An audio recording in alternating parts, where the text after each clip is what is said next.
Hey guys, I know I said that I didn't want to make any more videos about Misty and whatever, or talk to her, but this really has to. It's ridiculous. She said that I said that she is cyberbullying me by putting her photos on Facebook and YouTube. Okay, where in my videos did I ever say that? Where in my last video did I say that? So, cuckoo. I did not say she was cyberbullying me that way. I said that she had a fake account on Facebook and is also following me from site to site, stalking me. That is what I said. So, right there, she can't get her facts straight again. Yes, Misty is known to do this. She looks at videos of different people she's cyber stalked or has abused, and she twists their words around to fit what she thinks she hears.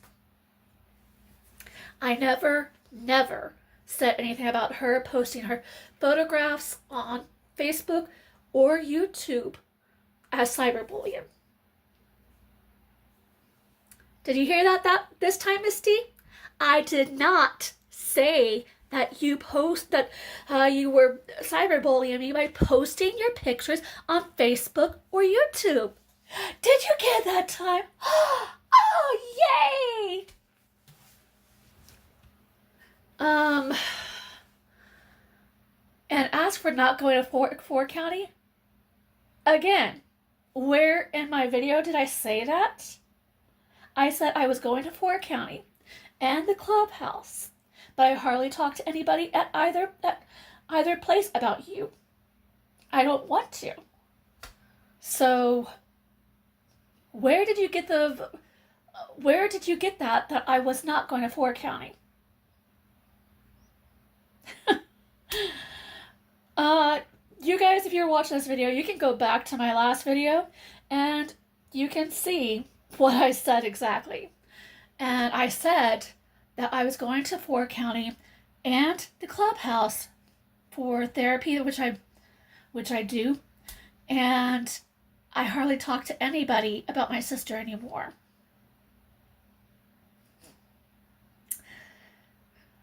Got that through your head now, Misty? Um,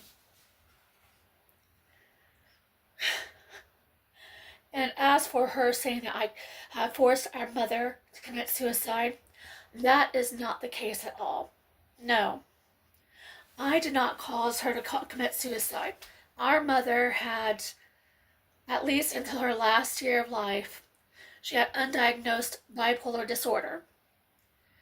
The last year of her life, she started going to Ford County for counseling and therapy and other things. But she still didn't see a way out. Uh, she didn't see any hope in her future. Now, I admit I was not the best child. I was a hard case to raise, and daily I am apologizing to my parents for that. I wish that they were here with us, and maybe they could control Misty and her psychoticness. But no, no, I never forced my mother into suicide. Yes, I did blame myself for her suicide many years. I kept on thinking the what ifs because I was the last one to see her alive.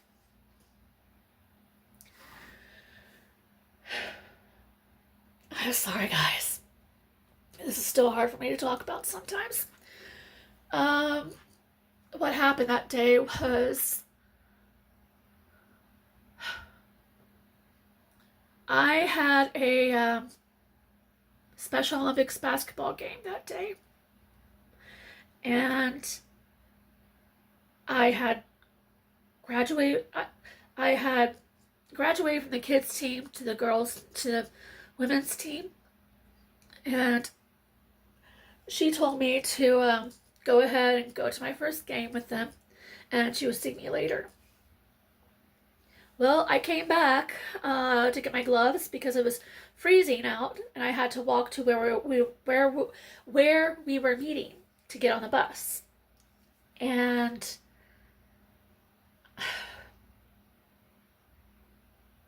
I saw her writing the note, but I didn't see what she was writing. Why did I stop? I'm sorry if I seem to be faking this. I'm not. It's just really, really hard to relive that morning for me, even after all these years. It's been close to maybe 25 years since we lost her. And no, it's been 20 years. She passed away in 2004. But it just seems like yesterday still. It's very, very fresh in my mind. I never really took the time to grieve her because I was dealing with my own mental illness. And I just didn't want to I'm sorry. Oh. Yeah, that day I was coming home. All day long I had my gut was twisting into knots. And I could tell that something was not right. I tried to call home 2 or 3 times to see if Mom was all right. No one picked up. So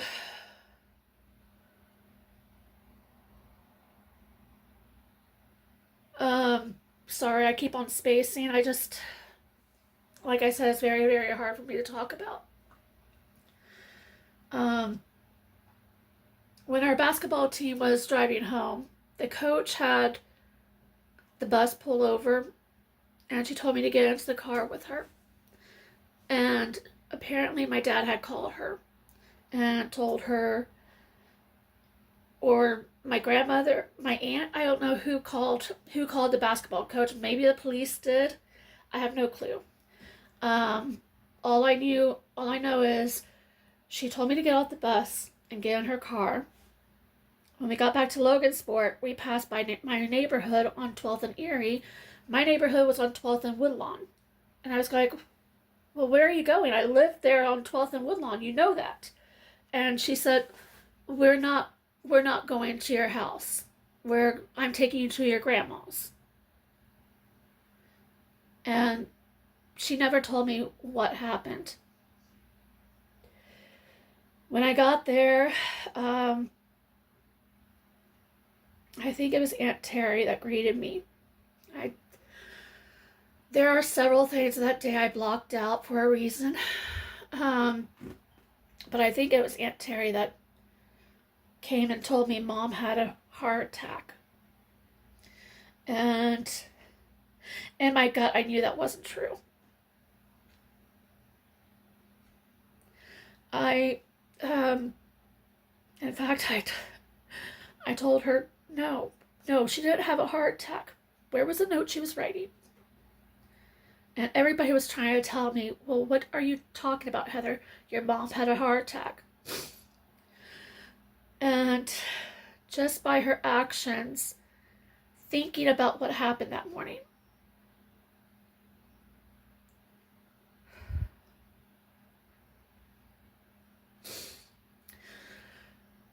I knew it was different.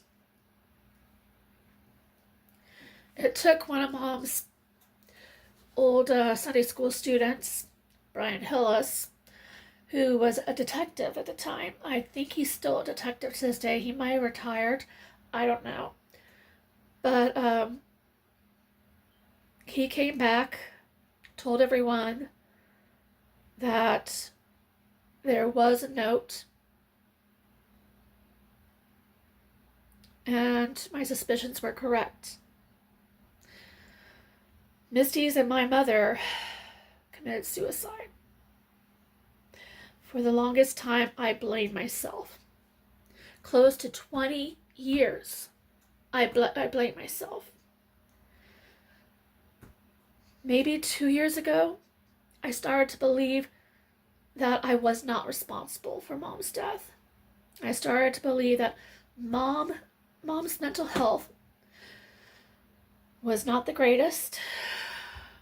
And living with mental illness myself, with depression, and studying psychology in college, I finally know the signs for bipolar disorder. And Mom showed all the signs for it.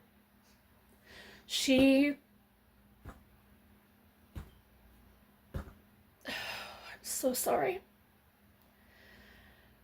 She would work herself to the bone. She thought she needed 2 jobs when she really didn't. Then when she came home, she would go immediately to sleep. And on the weekends, she would sleep the weekends away. Those were her low moments. Her up moments, I remember her constantly shopping on HSN and QVC. She had maybe 6 jewelry boxes full of jewelry, all that she ordered from HSN and QVC. Some she got from Fernball Jewelers here in town. Other places, I'm not too sure if she did. She was addicted to clothes, jewelry, and shoes. I remember, oh my God, this is one of the funniest memories I have. I remember when I was in high school, I was looking at her shoes and I found out that we share the same shoe size.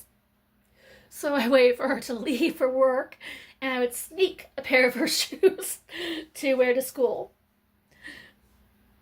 When I got home, sometimes she would be home and she'd go like, "Are you wearing my shoes?" No. So yeah, those were good memories. Those were the best with Mom. I miss her every day. I will always miss her. I will always miss my dad too. Sometimes it's weird, I can feel them watching over me. It's like they're right next to me. Especially when I get down and out, I can always feel Dad hitting the back of my head and saying, "Hey, you better cheer up, knock it off, go do something." That was what he tried to do with me when I was growing up.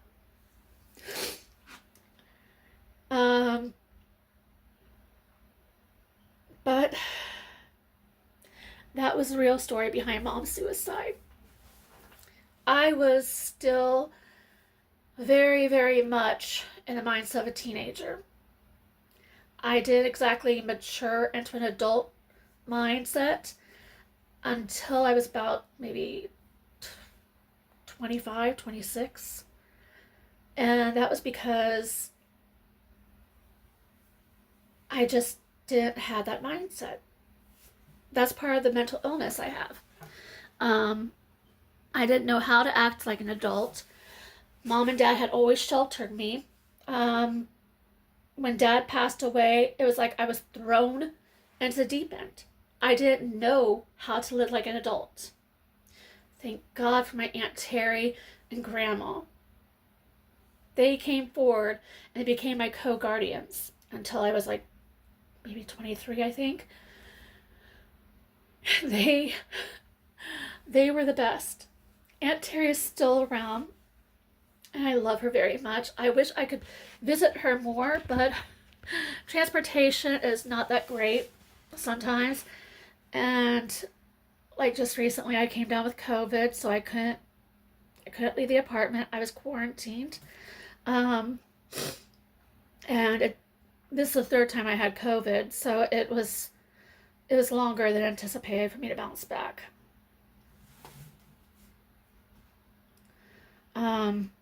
But anyway, back to this whole video thing. Misty said that she contacted APS and all the police departments to make sure that she didn't call them. Why would you do that? I mean, if you knew you didn't do it, why would you do that? Maybe I should contact them and ask them if they really talked to her. I'm thinking that might be a good idea.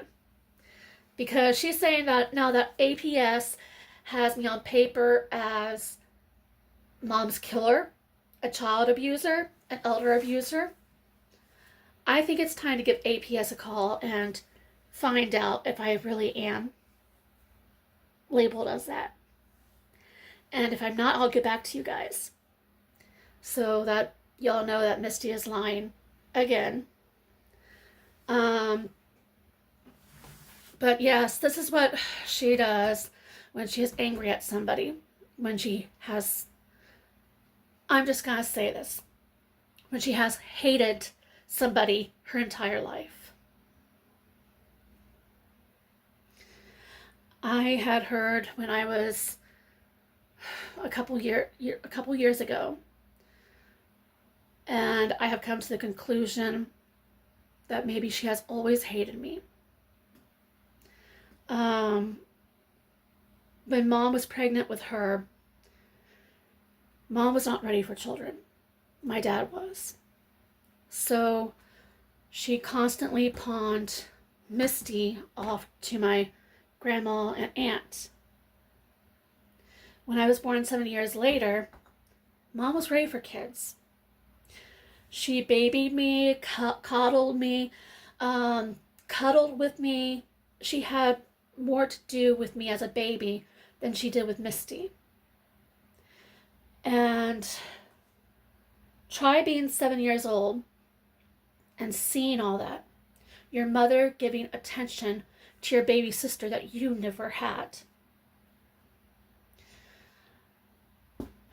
And I really think that is what caused her to really hate me.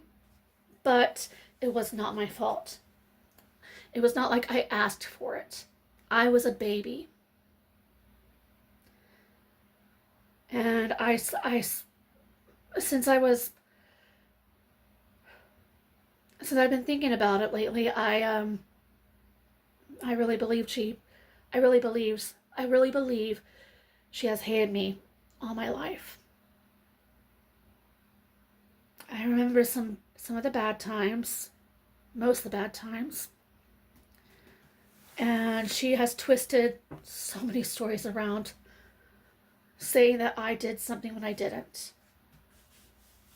So many things. I will always love her. She is my sister. But I don't want to put up with that toxicity. That is why she is saying that I'm not allowed to have contact with her family for so many years, 30 years, 40 years, whatever. That's okay with me. I don't want to have contact with Misty anymore. I don't. I'm sick of her toxicity, and I need to live a better life. I need to have better control of my mental illness. And if that means cutting her out of my life entirely, and so be it.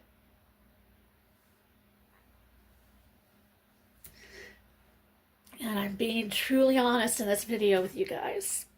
This is the real me. I'm not all happy and go lucky as I've made videos seem. I try to be. But it's just, this is me. This is me. This is a life I live. Damn it, I'm trying not to cry.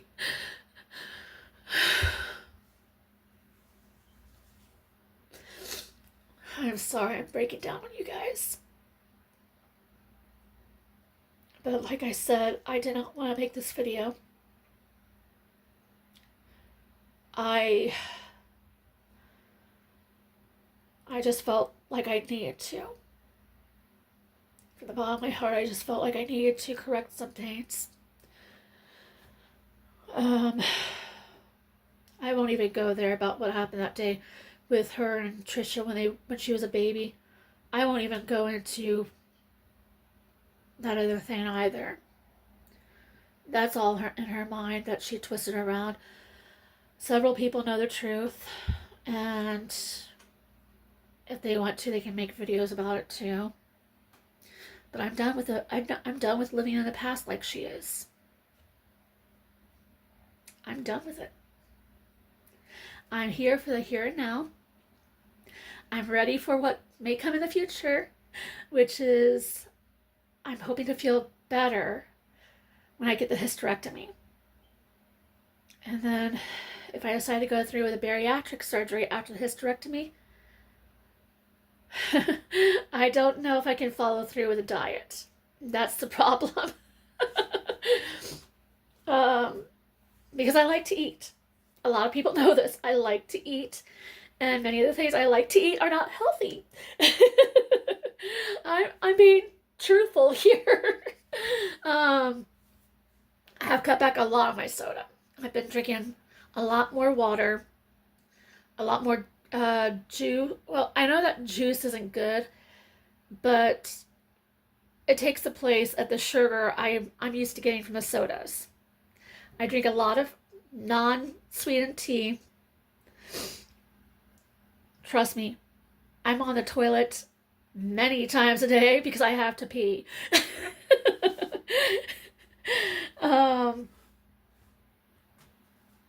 But yeah, I just hope to live a happier, healthier life once I get the hysterectomy done. And if I have to get the bariatric surgery after I get the hysterectomy, I might try and look into other options of weight loss. I'm not really big into into the thought of bariatric surgery because shame on me, I shouldn't have done it. I've been looking online at all the stories, positive and negative, about bariatric surgery, and I've even heard them from several of my friends. One of them had to have it undone because it was making her sick. So yeah, I'm scared about it. I really don't know if I want to go through with it or not because I'm afraid to die. I'm afraid of death. I want to live as long as I can. I want to help people with varying mental illnesses. I just want to live my life as long as I can. Oh God, I'm sorry. So, yes, as I said, this week I will be contacting the LPD, MPD, IPD, and even Adult Protective Services to see if what Misty claims is true happened. And if it is not true, I'll be making another video to let you guys know. So keep on the lookout for it. I really don't think they said any of those things to her. I really don't think so. I really don't think they identified me as a child abuser or elder abuser. I think Misty is just saying that to try and make me afraid. And it's not working anymore. It's not. It had worked so much in the past. I let her control me with so much fear after Mom and Dad passed away. And I'm not doing that anymore. I'm not letting her control my life. I'm in control. And for those of you that don't like long videos, I will try and make another video about talking about my mom's death, how it affected me to now. Probably even go into Dad's death a little bit. Dad had died of I thought it was a heart attack.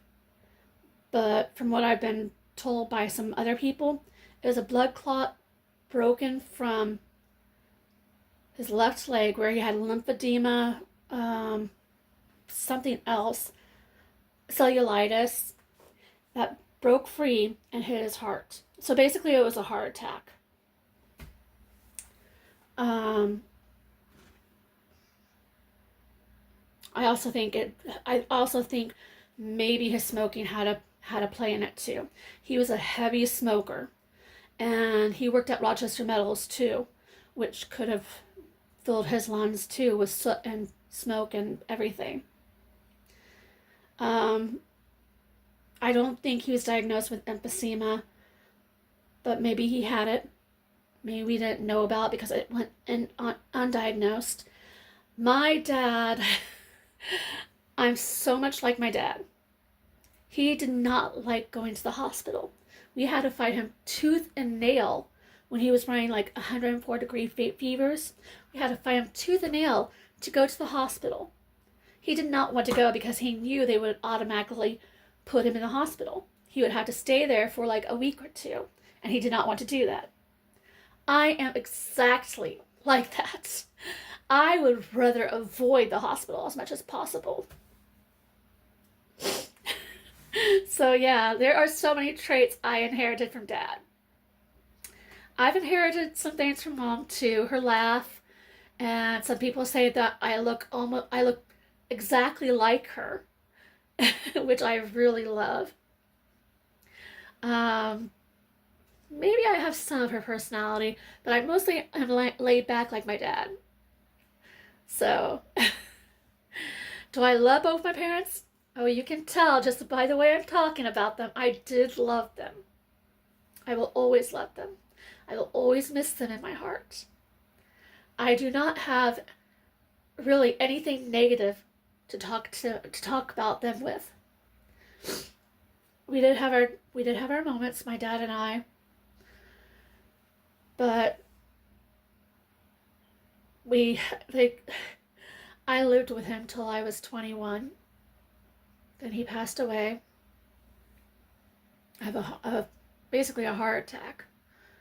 And I was still very, very, very much in the mindset of a teenager or a preteen. As my aunt calls me, I'm a perpetual teenager. But that's because I know how to make fun of life, how to make life enjoyable for myself. I don't like to tear others down. I try not to tear others down, and I tend to try and keep everything positive. Wow, this is almost 30 minutes. Okay, I think I should stop here, but I think maybe it will help to talk a little more about what happened with Mom and Dad as part of my therapy. Get it all out. I may cry a little, so I'm sorry about that. Am I still blaming myself for Mom's death?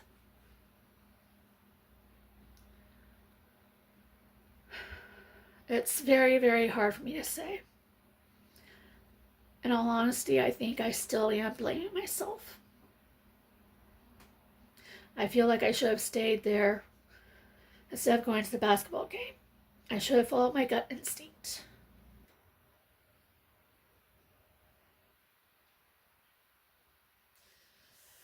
Okay. Sorry about bringing you guys down at the end of the video. But much love to you all. Love you. Love you. Love you. And I'll talk to you in the next video. Bye.